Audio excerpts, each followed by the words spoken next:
Bonjour les enfants. Avant de commencer, je tiens à vous présenter mes sincères félicitations à l'occasion du sacré Ramadan. Ramadan Mubarak et Sahaf Turkum. Maintenant, passons à notre cours d'aujourd'hui. C'est le 5e cours sur Internet.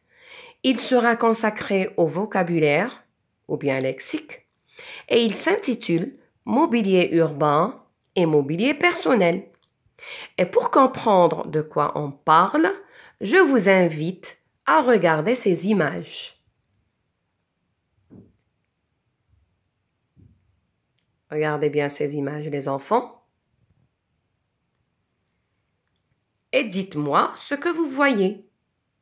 Vous allez me dire, Madame, on voit des meubles, un banc public, un abribus, une grande table, un bureau. Oui, c'est vrai, mais ces meubles ont un nom dans le vocabulaire. Et ce nom, c'est le mobilier. Si vous voyez bien les enfants, vous avez 2 rangées. La première rangée qui est en haut, il y a 3 images. Alors, qu'est-ce qu'elle représente, cette rangée? Elle représente des meubles ou bien des installations de meubles dans un endroit précis. Et la deuxième rangée aussi. Qu'est-ce qu'elle représente? Elle représente des meubles dans un endroit précis. Maintenant, je vais vous poser 2 questions. Alors, où est-ce qu'on trouve ces meubles? Vous allez me dire, dans la première rangée, on les trouve dans les rues et dans la deuxième rangée, on les trouve dans une demeure ou bien une habitation. Oh oui, c'est très bien les enfants. Alors, pour mieux comprendre, qu'est-ce qu'on conclut? On conclut que le mot mobilier existe en 2 sortes ou bien 2 genres. Vous avez le mobilier urbain et le mobilier personnel. Et je suis certaine que vous allez me dire, les enfants, que veut dire le mobilier urbain et que veut dire le mobilier personnel? Et quelle est la différence entre les deux? Alors, je vous répondrai, le mobilier urbain, c'est tout ce qu'on installe dans les rues au profit des gens. Alors, tout ce qu'on installe dans les rues, il est présenté dans la première rangée. Regardez, vous avez un banc en bois dans la première image. Dans la deuxième image, vous avez un abribus qui est bien équipé. Regardez, vous avez même des chaises en blanc. Regardez. Et dans la troisième image, qu'est-ce que vous voyez? Vous avez aussi un abribus, mais celui-là, il est fabriqué en verre. C'est-à-dire, c'est des vitres. Alors, tout cela, on les appelle, les 3 images, ce sont des mobiliers urbains. Alors, qu'est-ce qu'on trouve aussi dans le mobilier urbain? Je vais vous donner des exemples. On trouve aussi des bancs, on trouve des poteaux électriques, on trouve des plans de ville, on trouve aussi des panneaux d'information, on trouve aussi des massifs de plantes, on trouve aussi des poubelles, etc. Et le deuxième genre, c'est le mobilier personnel. Que veut dire le mobilier personnel? C'est-à-dire l'ensemble des meubles destinés à l'usage personnel et à l'aménagement d'une habitation. Alors, que veut dire cette expression? Qu'est-ce qu'elle veut dire, cette expression? Elle veut dire, c'est-à-dire tout ce que possède la personne dans sa maison, ou bien dans ta maison, ou bien dans ma maison, à titre privé, ou bien à titre personnel. Alors, quand on dit des meubles à l'aménagement, à des meubles destinés à l'usage personnel et à l'aménagement d'une habitation, qu'est-ce que ça veut dire l'aménagement? C'est-à-dire l'installation. Comment installer ces meubles dans une habitation. Et quand on dit habitation, c'est-à-dire une demeure, une maison. Alors, qu'est-ce qu'on trouve dans une demeure? On trouve les meubles, comme le meuble du salon, les fauteuils, comme un équipement d'une cuisine. Alors, qu'est-ce qu'on trouve dans une cuisine? Tout ce qui est dans la cuisine, comme le réfrigérateur, la cuisinière, le plan de travail, tout ceci, d'accord? Les placards, tout ceci, c'est des meubles personnels. Et aussi dans un bureau à domicile. Alors, un bureau à domicile, c'est-à-dire une pièce destinée pour le travail. Qu'est-ce qu'on trouve dedans? On trouve un bureau. Comme vous l'avez vu, les enfants, dans la première image, en bas, à gauche. Là, vous avez un bureau. Un bureau, dans une habitation personnelle. Et la deuxième image, c'est une grande table gigantesque qu'on peut trouver dans des demeures gigantesques, des stars par exemple, ou bien une table de réunion qu'on trouve dans des sociétés privées aussi, personnelles. Donc c'est un meuble ou bien un mobilier personnel. Alors si vous avez bien compris les enfants, le meuble personnel, alors il comprend les meubles qu'on trouve dans les maisons et il comprend aussi les objets précieux de valeur. Quand on dit les objets précieux de valeur, alors on veut parler des pièces précieuses de décoration, comme par exemple un tableau original d'un grand peintre, que tu as par exemple dans ton salon, ou bien un bibelot cher que tu viens d'acheter dans un certain voyage, ou bien un grand vase cher et précieux. Alors tout ceci, ce sont des meubles personnels, des mobiliers personnels et précieux. Ce sont des objets précieux de valeur. Ou bien aussi, quand on dit un objet précieux de valeur, comme les bijoux en or ou en diamant par exemple. Alors tout ceci, on l'appelle le mobilier personnel. Maintenant, on va passer à l'utilité de ces mobiliers. C'est-à-dire, à quoi servent ces mobiliers? Quand on dit le mobilier personnel, qu'est-ce que ça veut dire le mobilier personnel? Alors, il sert à quoi?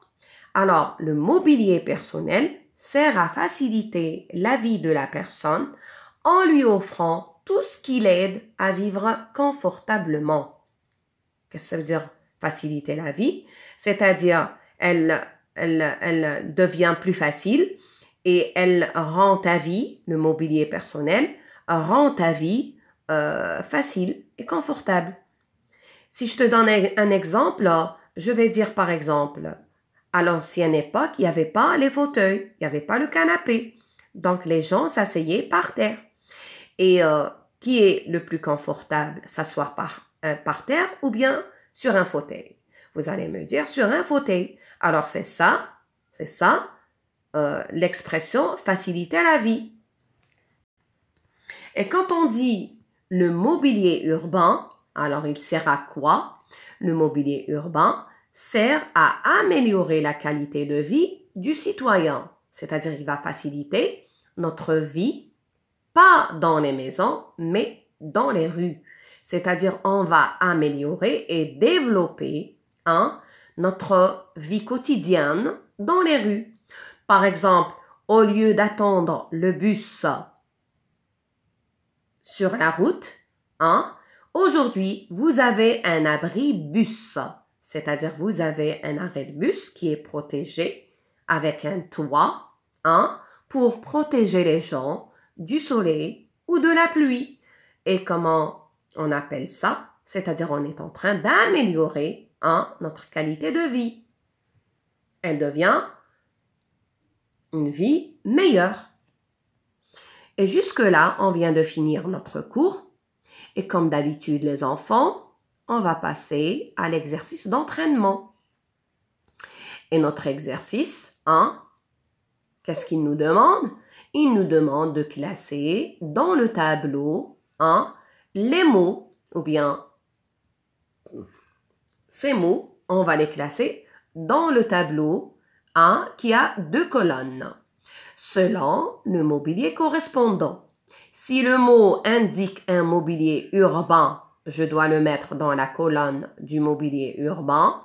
Et si le mot indique un mobilier personnel, je dois le mettre dans la colonne du mobilier personnel qui est à droite. Alors, je vais vous laisser un moment de réflexion et on va revenir après pour la correction.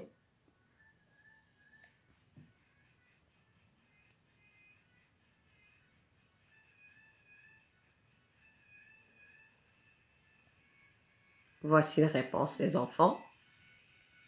On commence. Alors, dans l'exercice, on nous a donné regardez, un canapé, un abribus, un réfrigérateur, un poteau électrique, une chaise, un banc en béton, un lit, une borne rétractable. Qu'est-ce que ça veut dire une borne rétractable, pardon? C'est une borne placée au bord d'une route à accès réservé ou bien privé. Ces bornes permettent de gérer et de contrôler et de limiter l'entrée des voitures dans des résidences privées ou dans des endroits de société privées. C'est-à-dire, vous avez des bornes au bord de la route qui vont contrôler et limiter l'entrée des voitures. C'est-à-dire, l'entrée est interdite. Elle sera réservée pour, par exemple, les résidents, c'est-à-dire les gens qui résident dans cette demeure. C'est tout. Donc, où est-ce qu'on trouve ces bornes? On va les trouver dans les rues. Donc, c'est un quoi? C'est un mobilier urbain. Un lave-linge et les feux tricolores. Qu'est-ce que ça veut dire les feux tricolores? C'est-à-dire le feu de circulation routière qui a 3 feux. Il a le feu rouge, le feu vert et le feu orange. Alors, qu'est-ce qu'il fait ce feu? Il règle le trafic routier entre les voitures et les piétons. Alors maintenant, on va placer ces mots dans leur place.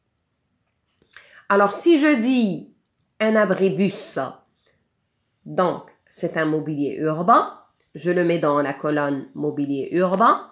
Un poteau électrique, c'est un mobilier urbain. Un banc en béton, c'est un mobilier urbain. Une borne rétractable, c'est un mobilier urbain. Un panneau publicitaire que je vous ai bien expliqué, les enfants, qu'on trouve accroché au mur. Donc, au mur ou ça, dans les rues, c'est un mobilier urbain. Et le feu tricolore, aussi on le trouve dans les rues. Donc, c'est un mobilier urbain. Et les mobiliers personnels, qu'est-ce qu'on trouve dans les demeures, dans les maisons? On trouve un canapé, un réfrigérateur, une chaise, un lit et un lave-linge. Notre exercice est fini. Maintenant, je vais vous donner un autre exercice à faire à la maison. Alors, voici la consigne. Qu'est-ce qu'elle dit? Elle vous demande de relier chaque équipement du mobilier urbain à sa fonction. Ça veut dire sa fonction, c'est-à-dire son utilité, c'est-à-dire il sert à quoi? Alors, le réverbère.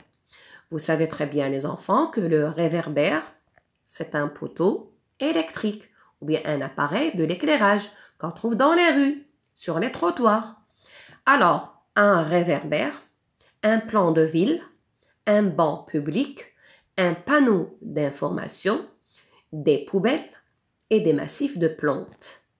Alors, à quoi sert chacun de ces